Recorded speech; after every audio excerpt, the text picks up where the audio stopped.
हाय दोस्तों, आपका स्वागत है आपके अपने YouTube चैनल कॉम्पिटिटिव गुरुकुल में। तो फ्रेंड्स, आज मैं आपके सामने ESIC MTS के प्रीवियस ईयर क्वेश्चंस को लेकर आ रहा हूं फ्रेंड्स। उसका लिंक जो है आपके डिस्क्रिप्शन में दिया हुआ है। इसके पहले हमने 2 सेट और लाया है, उसे अगर आपने नहीं देखा तो उसे जाके देख सकते हैं। ये जो है आपके 9 क्वेश्चंस मैंने पिछले वीडियो बताया था। अभी उसके आगे के क्वेश्चंस को हम लोग डिस्कस करेंगे, टोटल एक्सप्लेनेशन के साथ अच्छे से सीखेंगे, ठीक है। तो जो भी हमारे चैनल पर नए हैं, सबसे पहले चैनल को सब्सक्राइब कर लीजिए। और आपका टेस्ट चल रहा है ESIC MTS का, फ्री में टेस्ट चल रहा है। टीचमेंट ऐप पे आपका टेस्ट चल रहा है। अगर आप उसमें अभी तक ज्वाइन नहीं हुए तो इनरोल हो जाइए, क्योंकि आपका टेस्ट उसमें ESIC का फ्री में चल रहा है। चलिए फ्रेंड्स, अब चलते हैं। सबसे पहले डिस्कस करेंगे हम लोग ये जो क्वेश्चन पेपर है ना, कब का है, 29 अप्रैल 2022 का क्वेश्चन है। वेस्ट बंगाल जोन का है और ESIC MTS का, और ये जनरल अवेयरनेस सेट 3 है, ठीक है। तो चलिए सबसे पहले क्वेश्चन पे देखिए। 110 नंबर इससे लिखा हुआ है। जो क्वेश्चन पेपर है वो मेंस का है, तो 109 तक मैंने बता दिया है। अब 110 से मैं इसलिए बता रहा हूं, ठीक है।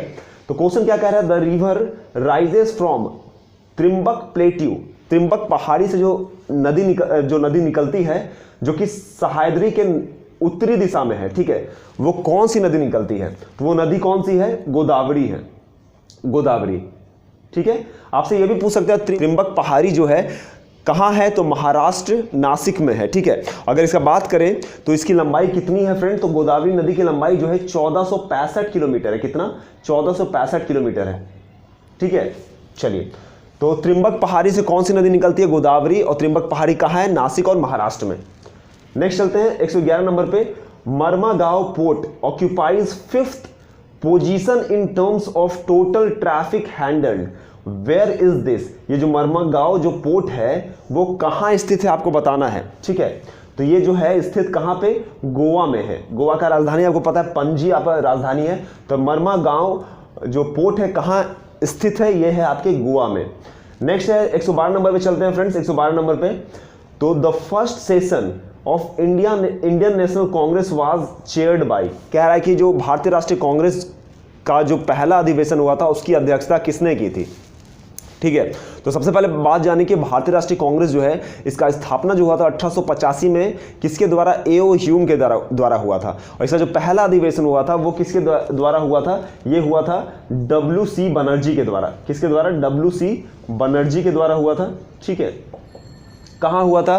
बंबई में हुआ था, गोकुल दास तेजपाल संस्कृत कॉलेज में हुआ था, ठीक है। और कब हुआ था? 1885 में हुआ था। आपसे कभी कभी पूछ सकता है कि जो पहला अधिवेशन हुआ था उस समय जो वायसराय थे भारत के, कौन थे उस समय? लॉर्ड डफरिन थे। कौन थे? Lord Dufferin. चलिए नेक्स्ट चलते हैं आपका। Who among the following is not a sarod player. Sarod क्या एक इंस्ट्रूमेंट है जिसे बजाया जाता है? इनमें से कौन है जो कि सरोद प्लेयर नहीं है? सरोद को क्या करते हैं? नहीं बजाते हैं, इंस्ट्रूमेंट को नहीं बजाते हैं। तो अली अकबर खान जो है सरोद प्लेयर है, बिल्कुल सही है। अलाउद्दीन खान भी है, और अमजद अली खान भी जो है सरोद प्लेयर है। तो अल्लाह राखा खां जो है ना, सरोद प्लेयर नहीं है, ठीक है। अल्लाह राखा खां इसका राइट आंसर हो जाएगा। ये सरोद प्लेयर नहीं है। तो आपके मन में आ रहा होगा अगर सरोद प्लेयर नहीं है तो क्या है? तो ये जो है तबला वादक है। क्या है? तबला, तबला वादक, ठीक है, तबला वादक है। चलिए नेक्स्ट चलते हैं। आपको बताना, identify the incorrect match of the equivalent ranks in army and navy.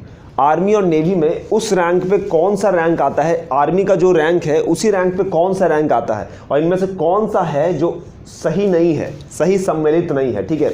तो पहला अगर देखें तो ब्रिगेडियर, आर्मी में जिस रैंक पे ब्रिगेडियर आता है उसी रैंक पे नेवी में क्या आता है? कोमोडोर आता है, बिल्कुल सही है। दूसरा देखिए, कैप्टन जिस रैंक पे आता है उसी रैंक पे लेफ्टिनेंट आता है, बिल्कुल सही है। तीसरा देखिए, मेजर जिस रैंक पे आता है उसी रैंक पे कमांडर आता है, ये गलत है। तो इसका आंसर क्या हो जाएगा? 3 हो जाएगा, क्योंकि जिस रैंक पे मेजर आता है ना उस रैंक पे लेफ्टिनेंट कमांडर आता है। क्या आता है? LT कमांडर आता है, ठीक है, लेफ्टिनेंट कमांडर, याद रखिएगा। देखिए, अगर आपको ये याद नहीं, ये भी सही है, मेजर जनरल तो रियर एडमिरल। अगर आपको ये याद नहीं ना है तो आप क्या कीजिए, लूसेंट सबके पास बुक होगा, जीके अगर कोई किताब का बात आता है तो आपको लूसेंट जरूर याद आता है, ठीक है। तो लूसेंट का पेज नंबर 302 में जाइए, टॉपिक नंबर आप देखिएगा तो टॉपिक नंबर 28 है, उसे जाके पढ़ लीजिए, ठीक है ना। उसमें आपका दिया हुआ है किस रैंक पे आर्मी का बात करें, थल सेना का बात करें, नेवी का बात करें या वायुसेना पे किस रैंक पे कौन आता है, ठीक है। तो इसे याद कर लीजिएगा। चलिए अब नेक्स्ट चलते हैं। अगर आपका तो नेक्स्ट है आपका 115 number question, instrument for measuring humidity. Humidity को मापने के लिए किस इंस्ट्रूमेंट का यूज करते हैं हम लोग? तो इसका हो जाएगा क्या आंसर? हाइग्रोमीटर। हाइग्रोमीटर का क्या करते हैं? यूज करते हैं किस लिए? ह्यूमिडिटी को नापने के लिए। इंक्लिनोमीटर जो होता है ना, इसका इस्तेमाल किया जाता है एंगल को नापने के लिए। किस लिए? एंगल को, कोण को मापने के लिए हम लोग इसका इस्तेमाल करते हैं, ठीक है। हाइड्रोमीटर होता है पानी के डेंसिटी को मापने के लिए हम इसका इस्तेमाल करते हैं, ठीक है। तो इसका आंसर क्या हो जाएगा? हाइग्रोमीटर हो जाएगा, ठीक है। हाइड्रोमीटर क्या हो गया? पानी। हाइड्रो मींस पानी होता है, पानी के डेंसिटी को मापने के लिए हाइड्रोमीटर का। चलिए 116 नंबर पे चलते हैं। आपसे पूछ क्या रहा है? Unit for measuring the volume of sound. Sound के, आवाज के वॉल्यूम को मेजर करने के लिए किस यूनिट का इस्तेमाल किया जाता है? क्या डेसिबल होगा, फैथम होगा, अर्ग होगा या नन ऑफ दीज होगा? तो साउंड के इंटेंसिटी को मापने के लिए या वॉल्यूम ऑफ साउंड को मापने के लिए हम लोग किसका इस्तेमाल करते हैं? डेसिबल का इस्तेमाल करते हैं। किसका? Decibel is the right answer. चलिए नेक्स्ट चलते हैं क्वेश्चन नंबर 117 पे। Female reproductive part of flower is known as. देखिए फीमेल का जो रिप्रोडक्टिव पार्ट होता है, प्रजनन अंग जो होता है, वो कौन सा होता है? किसका? फ्लावर का, फूलों का जो फीमेल रिप्रोडक्टिव पार्ट होता है उसको क्या कहते हैं? ठीक है, तो उसको कहते हैं हम लोग पिस्टिल कहते हैं। क्या कहते हैं? Pistil. That is option number 1 आपका बिल्कुल सही उत्तर है। चलिए फिश हैव, देखिए fish have special structures that help in breathing. जैसे हम लोग सांस लेते हैं किसके मदद से? नॉस्ट्रिल से लेते हैं, लंग की सहायता से। अगर इसका बात करें, फिश जो है सांस लेता है तो किसके सहायता से लेता है? तो गील्स, याद रखिएगा गिल्स। किससे? गील्स से लेता है, ठीक है। शायद इसको गल फेफड़ा हिंदी में कहते हैं। तो गील्स के माध्यम से क्या लेता है? सांस लेता है, ठीक है। 119 नंबर क्वेश्चन पे चलते हैं। 119 नंबर क्वेश्चन है salivary glands are presented in. तो सलाइवरी ग्लैंड जो होता है कहाँ प्रेजेंट होता है? तो ये बकल कैविटी में होता है। क्या में? बकल कैविटी, ठीक है। बकल कैविटी में आपका क्या होता है? सलाइवरी ग्लैंड जो होता है प्रेजेंट होता है, ठीक है। अब नेक्स्ट बात करेंगे अगर, तो 120 नंबर क्वेश्चन आपका क्या है? Standard way of sending computer files to other computer. देखिए एक तरीका बोल रहा है जिसके माध्यम से आप एक कंप्यूटर से फाइल्स को दूसरे कंप्यूटर में भेज सकते हैं। किस माध्यम से? तो उसे हम लोग कहते हैं हाइपर लिंक कहते हैं। क्या? Hyper link. तो ये सब क्वेश्चंस आपके एग्जाम में आए हुए फ्रेंड्स है, ठीक है। तो क्या हो गया? वैसा माध्यम जिस माध्यम से किसी फाइल को हम लोग क्या करते हैं? एक कंप्यूटर से दूसरे कंप्यूटर में क्या कर सकते पाते हैं? ट्रांसफर करते हैं। उसको हम लोग क्या बोलते हैं? हाइपर लिंक्स बोलते हैं, ठीक है। क्या बोलते हैं? हाइपर लिंक्स बोलते हैं।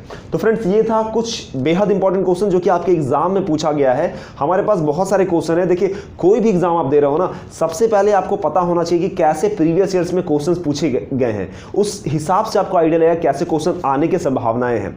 वैसे मैं पैटर्न के हिसाब से भी आपके लिए डेली बेसिस पे लाऊंगा आपके लिए क्वेश्चंस, ठीक है ना। लेकिन सोच रहा हूं पहले प्रीवियस ईयर क्वेश्चन जो है ना उसे कंप्लीट करवा दिया जाए। अभी आपका फॉर्म ही फिलअप हो रहा है, तो अभी आपके पास टाइम है।